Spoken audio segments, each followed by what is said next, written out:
കാട്ടാക്കടയിൽ നിയന്ത്രണം വിട്ട ഓട്ടോറിക്ഷ കടയിലേക്ക് ഇടിച്ചു കയറി. അമ്മയ്ക്കും കുഞ്ഞിനും പരിക്ക്. കാട്ടാക്കട കുളത്തുമ്മലിന് സമീപം നിയന്ത്രണം വിട്ട ഓട്ടോറിക്ഷ കടയിലേക്ക് ഇടിച്ചു കയറി. അപകടം.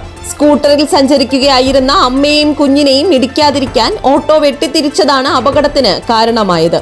അപകടത്തിൽ പരിക്കേറ്റ അമ്മയെയും കുഞ്ഞിനെയും ഉടൻ തന്നെ കാട്ടാക്കടയിലെ സ്വകാര്യ ആശുപത്രിയിൽ പ്രവേശിപ്പിച്ചു.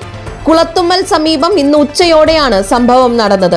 റോഡ് മുറിച്ചു കടക്കാനായി സബ് റോഡിൽ നിന്നും മെയിൻ റോഡിലേക്ക് ആക്ടീവയിൽ വരികയായിരുന്ന അമ്മയും കുഞ്ഞിനെയും ഓട്ടോറിക്ഷ ഇടിക്കാൻ പോവുകയും ഇരുവരെയും രക്ഷിക്കാനായി ഓട്ടോ ഡ്രൈവർ പെട്ടെന്ന് വശത്തേക്ക് വെട്ടിത്തിരിക്കുകയുമായിരുന്നു. എന്നാൽ നിയന്ത്രണം നഷ്ടപ്പെട്ട ഓട്ടോ സമീപത്തെ നാച്ചുറൽ ഓർഗാനിക് പ്രോഡക്ട്സ് എന്ന കടയുടെ ഉള്ളിലേക്ക് അതിവേഗത്തിൽ ഇടിച്ചു കയറുകയായിരുന്നു. കടയുടെ മുൻവശത്തെ ഗ്ലാസുകളും ഉള്ളിലെ റാക്കുകളും തകർന്നു. വിൽപ്പനയ്ക്ക് വെച്ചിരുന്ന ഓർഗാനിക് ഉൽപ്പന്നങ്ങൾക്കും വലിയ തോതിൽ നാശനഷ്ടം സംഭവിച്ചിട്ടുണ്ട്. ഏകദേശം 3 ലക്ഷം രൂപയുടെ നഷ്ടം സംഭവിച്ചതായി കടയുടമ പറഞ്ഞു. ഓട്ടോറിക്ഷ ഒന്ന് നിയന്ത്രണം തെറ്റി ഇടിച്ചു കയറുകയും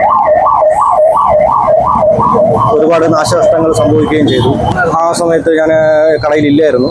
എൻ്റെ സ്റ്റാഫായിരുന്നു ഉണ്ടായിരുന്നത്. സാധാരണ സ്റ്റാഫ് ഈ സൈഡിലാണ് ഇരിക്കാറ്. ഭാഗ്യത്തിന് അവൾ മാറിയിരുന്നതുകൊണ്ട് വലിയ ഒരു അപകടം ഒഴിവായി.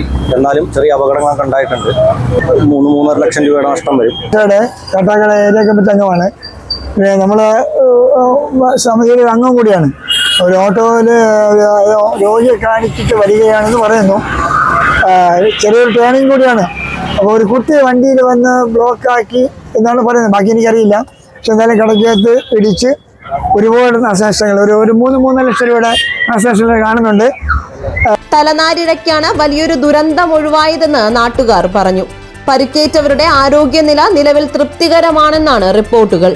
GTV news, Kattakada.